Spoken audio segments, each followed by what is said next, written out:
Hello and welcome to another episode of Ask GamesRadar, where you guys have the questions and we have the answers. This week's first question comes from Darthpunk. Wants to know, what do you think was the most surprisingly good game of this gen? Now that is a great question, and we all have different answers, so let's go ask the crew. I think I, like everyone else in the world, went into 50 Cent Blood on the Sand thinking it was going to be garbage, but it's a really, really good game. I'm not being ironic or anything. Seriously, play it. It is so freaking good. Well, after growing up thinking that every comic book game had to be terrible, when I first heard about Batman Arkham Asylum, I was like, that's gonna be crap. But it obviously really surprised me, and then Arkham City ended up being one of my favorite games of the generation, period.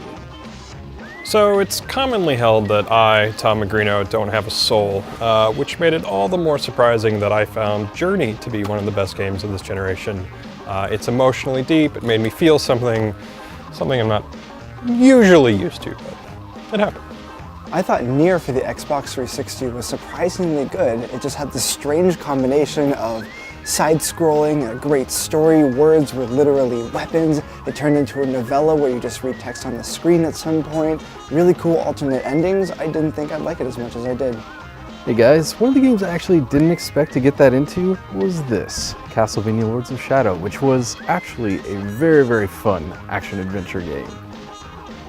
So there's this game called War of the Roses, which I found surprisingly good because it just kind of blew my mind. I thought it would just be some crappy, just beat 'em up multiplayer game, but it was really awesome. Go check it out. It's by Fat Shark Games. Play it. It's awesome.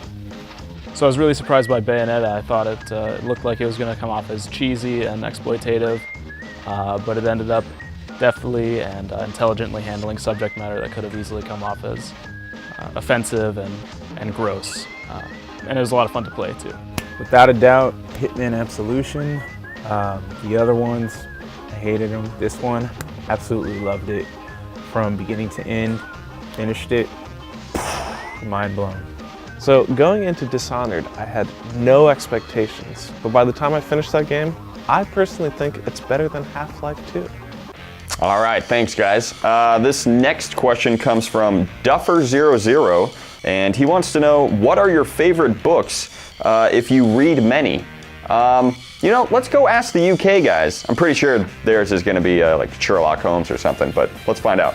Well, I've got Justin here, so Justin, tell us a little bit about what you're reading. Okay, I'm halfway through The Hobbit, which I hadn't read since I was about 4 years old. The movie came out, I thought I'd see that. And I recently read A Street Cat Named Bob by James Bowen. No, thanks. Greg also sent through a list of the stuff that the US guys are reading. Greg himself is reading Jurassic Park. Oh, I've read that. Yeah, read that too. Good, yeah. Zach is reading Ender's Game.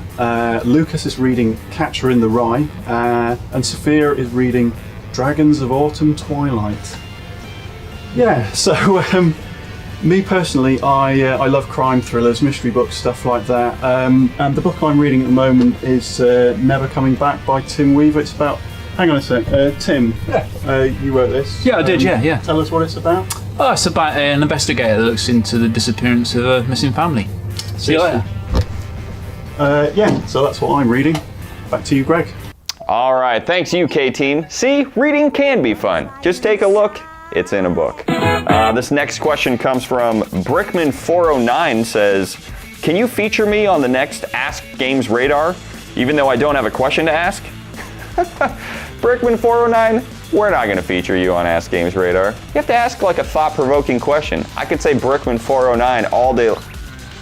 Shit. You sneaky bastard.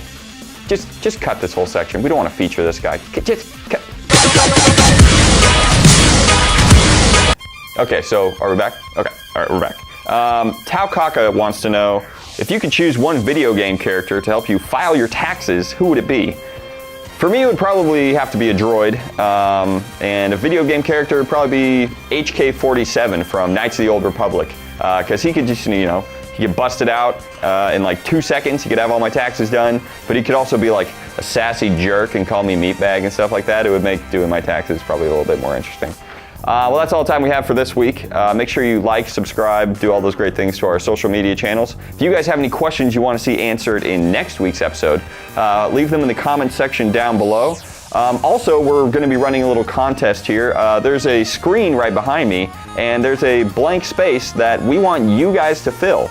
So if you guys can come up with an image that you want to see on the show, it can either say Ask GamesRadar or just a fan submission. So, and we'll put it on that screen right back there.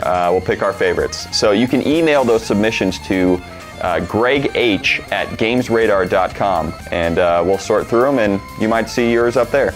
We'll see you all next time.